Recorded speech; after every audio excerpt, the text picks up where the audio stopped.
Panang papigsa ti kababalin dagiti person with disabilities. Daytoy ti kang runan agagem ti DOST.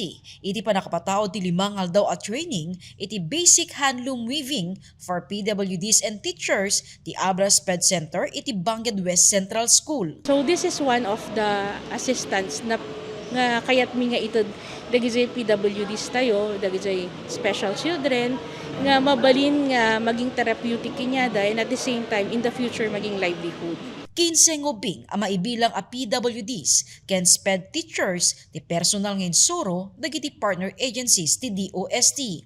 Dagiti nausar alums ket nagtaod manipod Japan ken Thailand ana iranta para kadagiti PWDs. Libre ang maited daytoy iti pagadalan, pakairamanan dagiti yarns, akas pangrugyanan dagiti estudyante. Sauri, when weaving in freestyle, ti method ana usar dagiti ubing. The beauty serve as a mistake.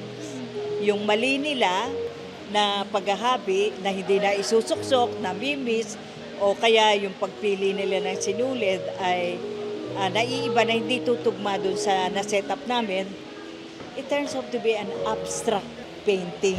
Ti aktibidad ket maibilang awagas nga ad-adda ang ma-relax dagiti ubing, may sa ditoyen ni Joshua. Mayat unay ti hirit na kidetoy nga pinagkastoy ko na napintas mat ang very nagagetak. Favorite ko unay nga kaskastoya.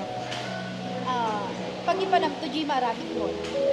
I-workshop. Daytoy ti kaunaan a loom weaving training ana ipaay kadagiti estudyante a PWDs iti probinsya, babaen iti tulong ti gobyerno probinsyal. You know, it's just very emotional nga. Makita mo nga they are very useful matlaang nga parts of the society. And they are very happy. Diba? Sila ko man na-empower da bigla. May this be a window that these children are very adamot lang sirib da, ada paglaingan da. Dagiti mapataod nga abel, ti maibida iti masungad a Sabado. Agdagop ti 52 ti enrollees iti Abra Sped Center ken 11 ti SPED teachers. Numan pa'y masapol ang may kantinaan anay atensyon dagiti PWDs, bigbigan dagiti SPED teachers, ang naragsakda ang maisuro ken makaadal dagiti ubing. Jessica Boreta, Balitang Solid North.